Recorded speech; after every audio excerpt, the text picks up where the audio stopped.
I thought I was bringing life into the world. Instead, I walked into my own funeral. The room was supposed to be filled with hope, with the sound of new beginnings. Instead, it echoed with silence, the kind that crushes your chest and makes you wonder if you'll ever breathe again. I remember the fluorescent lights above me, harsh and unforgiving, and the way his eyes shifted in that moment.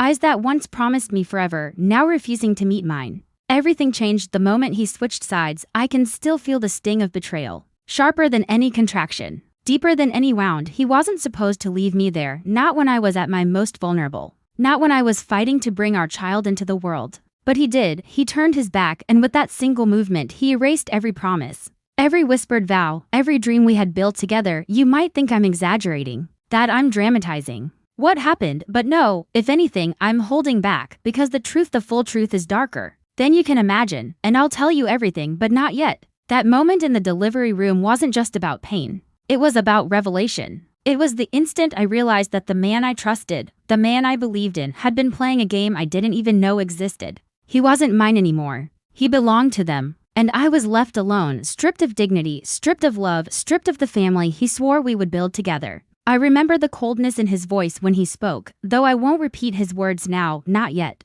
You'll hear them later when you're ready to understand the depth of his betrayal. For now, all you need to know is that his silence was louder than any scream, his absence was heavier than any weight I had ever carried. And in that silence, something inside me broke, something innocent, something pure. But when it shattered, it didn't disappear, it transformed. It became rage, it became resolve. It became the fire that would consume everything he thought he had secured for himself. You're probably wondering why. Why would a man abandon the woman carrying his child? Why would he switch sides at the very moment life was supposed to begin?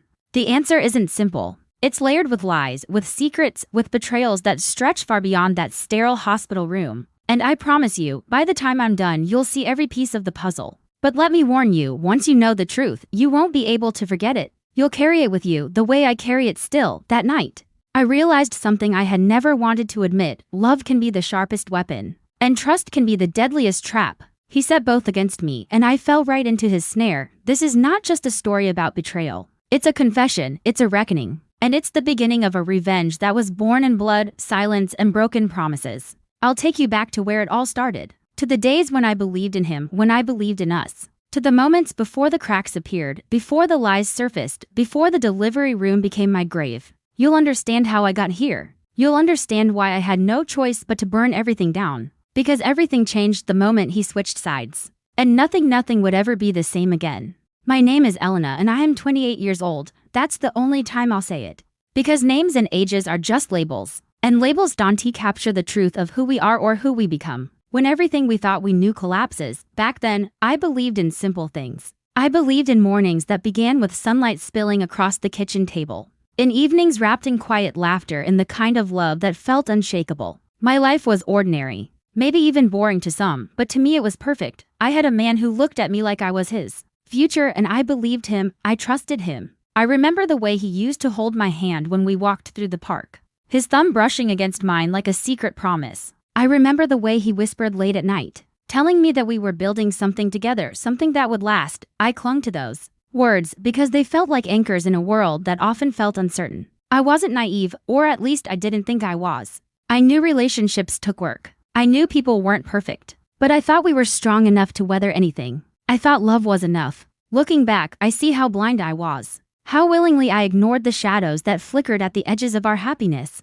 But at the time, I didn't notice. Or maybe I didn't want to. Because when you're in love, you convince yourself that the cracks in the foundation are just surface scratches, nothing more. My days were filled with routines that felt comforting. Cooking dinner while he teased me from across the counter, planning weekends together. Imagining the family we would one day raise. I was hopeful, romantic, trusting. I believed in forever. And yet, even in those moments of bliss, there were signs. Small things. A hesitation in his voice when I spoke about the future. A glance that lingered too long on something I couldn't see. I brushed it off, told myself it was stress, told myself it was nothing. Because when you're building a life with someone, you don't want to imagine that they're already planning to tear it down. I see now that my innocence was the perfect disguise for his betrayal. He knew I trusted him completely. He knew I would never question his promises. And he used that trust like a weapon, sharpening it until it could cut me in ways I never expected. It's strange, isn't it? How the most ordinary days can become the backdrop for the darkest stories. How laughter can mask lies. How love can hide betrayal.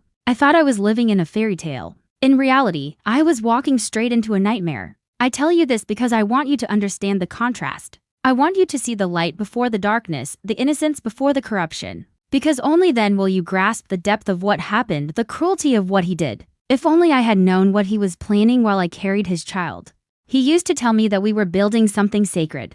His words wrapped around me like a blanket, warm and reassuring, convincing me that the future was ours to shape. I can still hear his voice, low and steady, whispering in the quiet of our bedroom, "You'll never have to worry again. I'll take care of you. We'll have a family, a real one. Just wait." I believed him. How could I not? Every promise was delivered with a smile that felt genuine, with eyes that seemed to hold nothing but devotion. He painted pictures of our future so vividly that I could almost touch them. A house with a garden, children running through the grass, laughter echoing in the halls. He made me believe that stability wasn't just possible, it was inevitable. There were nights when he would hold me close and speak about the kind of father he wanted to be. "I'll be the one who wakes up for midnight feedings," he said once. Brushing his hand across my hair, "I'll be the one who teaches them how to ride a bike. You'll see, I'll be the kind of man you can be proud of." I remember smiling, my heart swelling with hope.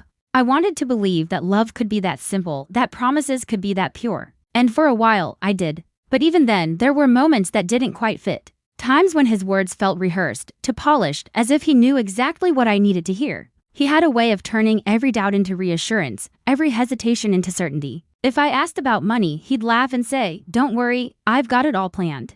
If I wondered about his late nights, he'd kiss my forehead and murmur, "I'm working for us, for the family we're going to have." It was manipulation disguised as devotion, though I couldn't see it then. One evening, I remember sitting across from him at dinner. I asked, half joking, "Do you really think we'll be ready for kids soon?" He leaned forward, his eyes locking onto mine, and said, "I don't just think it, I know it. You'll be the mother of my children and I'll be the father who never lets them down." I laughed, embarrassed by the intensity of his words, but secretly thrilled. He had a way of making me feel chosen, as if I was the only one who mattered. And yet, beneath the charm, there was something else. A flicker I couldn't name. A pause too long, a smile too sharp. I ignored it because when someone promises you forever, you don't want to question the details. He spoke often about stability, about how he wanted to give me the life I deserved. "No more uncertainty," he said. "No more wondering if tomorrow will be enough. I'll make sure you're safe, always." I clung to those words because they were everything I had ever wanted: safety, love, a family. But promises are easy to make when you're already planning to break them.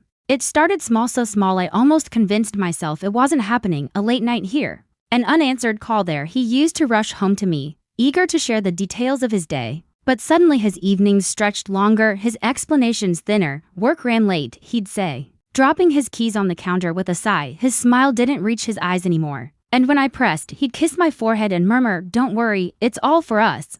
I wanted to believe him. I wanted to believe that the man who promised me a family was simply tired, overworked, carrying the weight of responsibility. But the truth lingered in the pauses, in the way his phone never left his hand, in the way he turned it face down whenever I walked into the room. There were nights when he wouldn't come home until after midnight. I'd sit on the couch, staring at the door, rehearsing the questions I wanted to ask. But when he finally walked in, smelling faintly of cologne that wasn't his, I swallowed my words. He'd smile, tired but charming, and say, "You're still awake, you should be sleeping." I laughed it off, told myself I was being paranoid.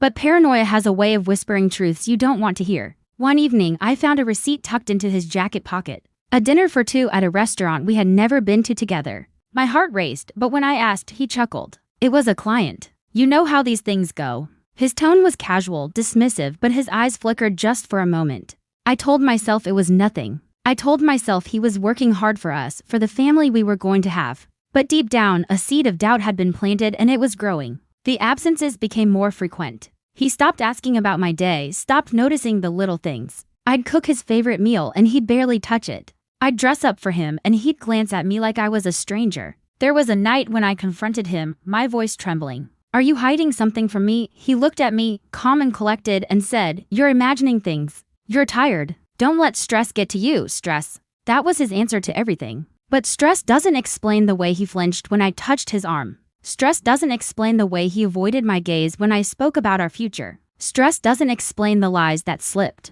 so easily from his lips. I remember sitting alone in our bedroom, staring at the ceiling, wondering when the man I loved had become a stranger. I replayed every promise, every vow, every whispered word.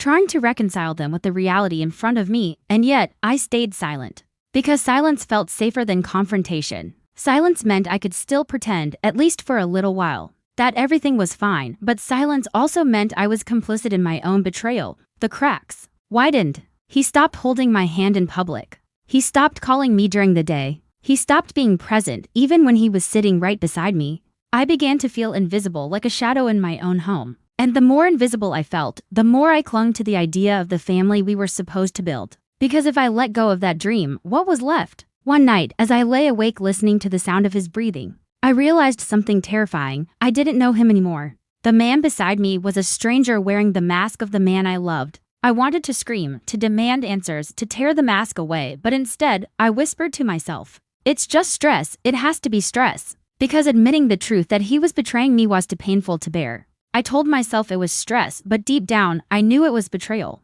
When I first found out I was pregnant, I thought it was the moment everything would change for the better. I remember staring at the test in my hand, my heart racing, tears welling in my eyes. I whispered to myself, "This is it. This is the family he promised me." For a brief, fleeting moment, I believed all the cracks in our foundation would seal themselves. That love and new life would mend what was broken. I imagined telling him. Imagined the way his face would light up, the way he would pull me into his arms and whisper that we were finally stepping into the future we had dreamed of. I imagined joy, laughter, the kind of intimacy that only comes when two people share something bigger than themselves. But reality was different. At first, he seemed pleased. He kissed me, told me we were ready, told me this was what he had always wanted. His words were sweet, but his eyes betrayed him. They didn't shine with excitement. They didn't soften with love. They were distant, calculating. As if he was already somewhere else. I tried to ignore it. I told myself he was overwhelmed, that men process these things differently. I told myself he just needed time.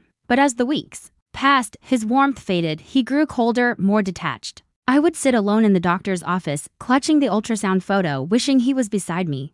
He always had excuses: work, meetings, obligations. He promised he'd be there next time. But next time never came. At home, I would place his hand on my stomach, hoping he'd feel the flutter of life inside me. He'd smile faintly, but his touch was mechanical, brief, as if he was checking off a box rather than sharing a miracle. The isolation was suffocating. I was carrying his child, yet I had never felt more alone. Nights became endless. I'd lie awake, listening to the silence, wondering why the man who once promised me forever now seemed like a stranger living in my house. I tried to reach him. I cooked his favorite meals, left notes on his desk, asked him to talk to me. But every attempt was met with indifference. "You're overthinking," he'd say. "You should be happy. This is what you wanted." Yes, it was what I wanted. But I wanted it with him. I wanted the family he swore we would build together. Instead, I was building it alone. There were moments when I caught him staring at me, but not with love. His gaze was heavy, unreadable, as if he was measuring me against something I couldn't see. I'd ask what was wrong, and he'd shake his head, dismissing me with a smile that felt hollow. I began to feel like a ghost in my own life. My body was changing, my emotions were raw, and yet he seemed untouched, unaffected. He didn't ask how I was feeling. He didn't notice the tears I tried to hide. He didn't care. And still, I clung to hope. I told myself that once the baby arrived, everything would be different. I told myself that he would hold our child and rediscover the love he had lost. I told myself that families are built on forgiveness, on second chances. But deep down, I knew the truth. His distance wasn't temporary, it was deliberate. The isolation grew heavier with each passing day. Friends asked how I was doing, and I lied. I told them he was supportive, that we were excited, that everything was perfect, because admitting the truth that I was alone, abandoned in the very moment I needed him most, was too painful. I remember the night I finally told him. I stood in the living room, my hands trembling, my voice breaking as I said, "I'm pregnant." He smiled. But it wasn't the smile of a father, it was the smile of a stranger. The delivery room was supposed to be the place where everything came full circle: the promises, the dreams, the whispered vows of family. I had carried his child for months, endured the loneliness, the coldness, the silence, all with the hope that when the moment came, he would be there. He would hold my hand, steady my breath, remind me that I wasn't alone. But when the moment arrived, he wasn't mine anymore. I remember the sterile smell of antiseptic, the hum of machines, the sharp sting of pain that tore through me in waves. Nurses moved quickly, voices urgent, but all I could focus on was him. He stood at the edge of the room, distant, detached, his eyes fixed not on me but on someone else. At first, I thought it was nerves. Men panic in delivery rooms, don't they? I told myself he was overwhelmed, that he didn't know how to handle the sight of me in pain. But then I saw it the way his body angled, the way his gaze locked onto her. She was there. Another woman. Not a stranger, not someone random. She was familiar, though I couldn't place her at first. She stood just outside the curtain, her presence like a shadow creeping into the light. And when his eyes met hers, I knew. He wasn't mine. He was hers. I tried to call his name, tried to pull him back to me, but he didn't move. He didn't even flinch. Instead, he walked toward her, his steps deliberate, his shoulders squared as if he had been waiting for this moment. The nurses urged me to focus, to breathe, to push, but how could I? My world was collapsing in real time. The man who promised me forever was choosing someone else while I was fighting to bring his child into the world. I heard whispers, hers, his, low and urgent. I couldn't make out the words, but I didn't need to. The betrayal was written in their faces, in the way they leaned toward each other. In the way his hand brushed hers as if I didn't exist. I wanted to scream, to demand answers. But the pain silenced me. My body was breaking, and so was my heart. He turned back once, just once, and our eyes met. For a fleeting second, I thought he would come to me, that he would remember the promises, the vows, the family we were supposed to build. But instead, he looked at me with a coldness I had never seen before. A stranger's gaze. And then he spoke. His words were quiet, but they cut deeper than any blade. This isn't what I want anymore. I couldn't breathe. I couldn't think. The room spun, the voices blurred, and all I could hear was the echo of his betrayal. The nurses tried to comfort me, tried to assure me that everything would be fine. But nothing could erase the truth. He had switched sides. He had abandoned me in the moment I needed him most. I pushed, I cried, I begged, but he didn't return. He stayed with her, his hand resting on her shoulder, his body angled away from me. And in that moment, something inside me shattered. The innocence, the hope, the belief in love, it all broke into pieces too sharp to ever mend. I realized then that I wasn't just delivering a child. I was delivering the death of every promise he had ever made. The betrayal was complete. The man I trusted, the man I loved, the man who swore to build a family with me had chosen another path. And he had chosen it at the very moment life was supposed to begin. I screamed for him, but he wasn't mine anymore. He belonged to them. The nights after the delivery blurred together, each one heavier than the last. Sleep became a stranger, and when it did come, it was poisoned with dreams of betrayal. I would wake up drenched in sweat, my chest tight, my mind replaying the moment he turned away from me. Over and over, I saw his back, his hand resting on her shoulder, his voice cutting through me like a blade. Bitterness seeped into everything. The walls of my home felt colder, the air heavier. I couldn't escape the silence. It followed me, pressed against me, reminding me that I had been abandoned at the very moment I needed him most. I would sit in the dark, staring at nothing, my thoughts spiraling into places I didn't recognize. I tried to cry it out, to let the grief wash over me, but the tears only made me weaker. And weakness was something I couldn't afford anymore. There were nights when I spoke aloud, not to him, but to myself, or maybe to you. What would you have done? I whispered into the emptiness. Would you forgive? Would you destroy? I wanted answers, but none came. Only silence. Only the echo of my own voice. I became obsessed. Every sound reminded me of him. Every shadow carried his betrayal. I replayed our conversations, dissected his promises, searching for the lies hidden between the words. And the more I searched, the more I found he had been planning this. I knew it now, the distance. The absences, the hollow smiles, they weren't accidents. They were rehearsals. He had been preparing to leave me long before the delivery room, and I had been too blind, too trusting, too desperate to see it. The bitterness hardened into something darker. I stopped asking why. I stopped begging for explanations. Instead, I began to imagine what it would feel like to take back control, to make him feel the weight of the pain he had inflicted. I spoke to the audience in my mind, to the invisible witnesses of my suffering. You saw what he did, I whispered. You know what it means to be betrayed. Tell me, do I forgive him? Or do I make him pay? The silence answered me. And in that silence, I found resolve. I stopped crying. And when the tears dried, all that was left was fire. Revenge doesn't arrive all at once. It creeps in, slow and deliberate, like smoke filling a room before the fire takes hold. After the delivery room, after the betrayal that carved me open, I knew grief alone wouldn't be enough. Grief is passive. Revenge is action. I began quietly, almost invisibly. To everyone else, I was just a woman recovering, adjusting, learning how to breathe again. But beneath the surface, I was sharpening myself, piece by piece. I confided in one person, someone I trusted more than anyone else. Late at night, over coffee gone cold, I whispered the truth. He left me. He chose her. And I won't let them walk away untouched. My confidant leaned forward, eyes wide, voice hushed. Are you sure? Are you ready for what this will cost? I didn't answer. Some questions don't deserve answers. Instead, I began gathering information. His routines, his weaknesses, the places where he thought he was untouchable. I watched him from a distance, noting every careless move. Every lie he told others. He thought I was broken, too consumed by pain to notice.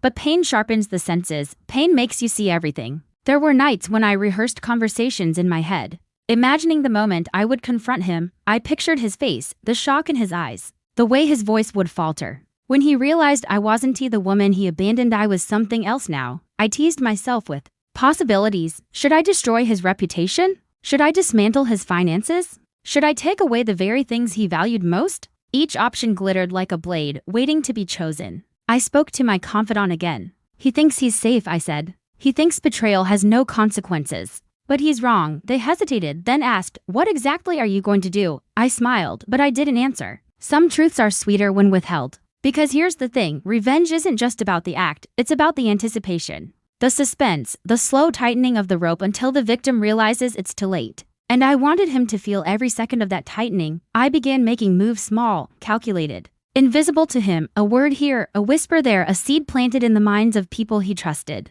He didn't notice, not at first.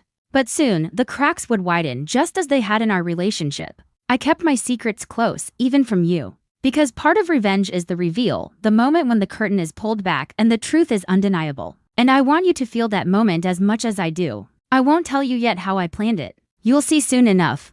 Revenge is not a single strike, it is a symphony of destruction, each note carefully chosen. Each crescendo building toward inevitability. I didn't rush, I didn't scream. I didn't confront him in the heat of anger, no. I waited, I let the silence sharpen me until I was ready to cut. The first step was psychological. He had built his betrayal on lies. So I decided to dismantle his reality with truths he couldn't escape. I began small, planting doubts in the minds of those closest to him. A whispered comment here, a subtle suggestion there. Are you sure he's being honest with you? I'd murmur to someone he trusted. Seeds of suspicion take root quickly when watered with just enough evidence. I gathered proof, receipts, messages, fragments of conversations he thought were hidden. I didn't reveal them all at once. Instead, I let them drip into the world, one by one, like poison seeping into a vein. His friends began to question him. His colleagues looked at him differently. The foundation of his reputation began to crack, just as mine had months before. Then came the social unraveling. He thrived on appearances, on being seen as reliable, respectable, loyal. I stripped that away piece by piece. Invitations stopped coming. People whispered behind his back. He didn't know why.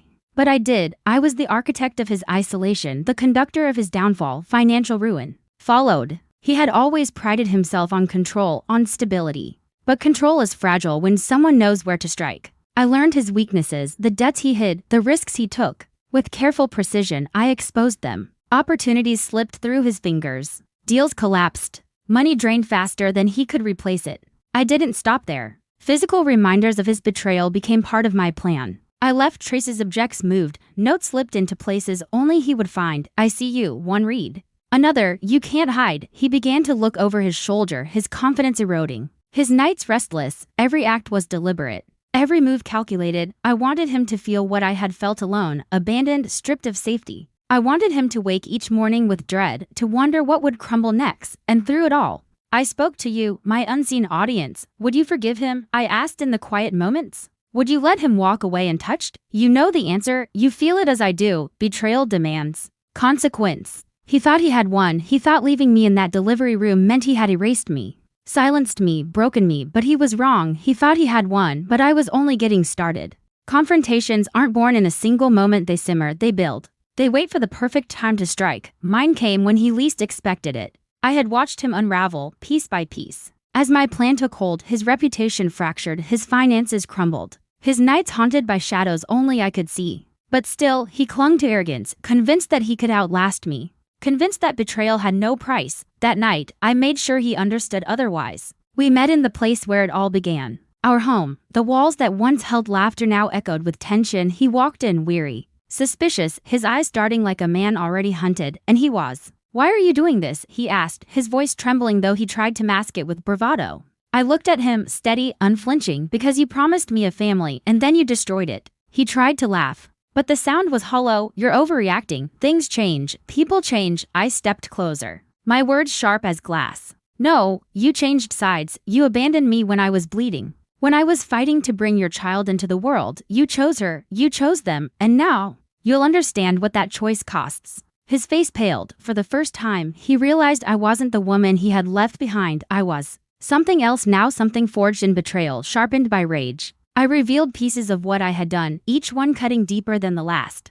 The lies I had exposed, the deals I had ruined, the whispers I had planted. His world was collapsing and I was the architect. "You think you can survive this?" I asked, my voice low, deliberate. "You think betrayal comes without consequence?" He stammered, tried to defend himself, but the words faltered. He was cornered, stripped of excuses, stripped of power. And then came the final blow, the truth he had tried so hard to bury. I laid it before him, undeniable, inescapable. The evidence of his betrayal, the proof of his deceit. His eyes widened, his breath caught, and for the first time, he understood the inevitability of his downfall. He begged then. His voice cracked, his hands trembling. "Please. I didn't mean it. I can fix this. Just give me a chance. But mercy is for the innocent." And he was anything but. I stood over him, my silence louder than any scream. He begged me for mercy, I gave him silence.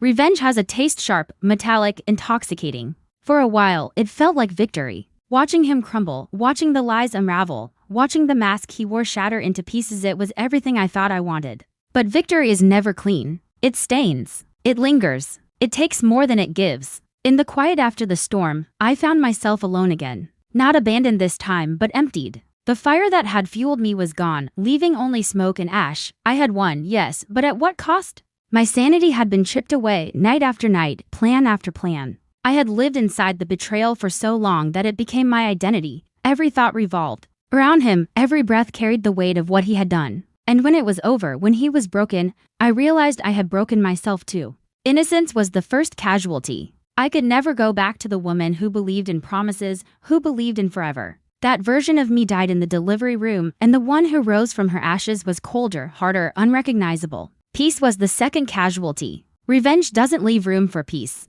It gnaws at you, even when it's finished, reminding you of the choices you made. The darkness you embraced. I thought justice would soothe me. But justice delivered through vengeance is jagged, it cuts both ways, and so I ask you, the ones who have listened, the ones who have followed me through this descent, was it worth it? Would you have done the same? Would you have destroyed him, knowing it would destroy you too? I don't know the answer. Maybe there isn't one. Maybe betrayal leaves scars that no amount of revenge can heal. He promised me a family. In the end, I built one out of ashes.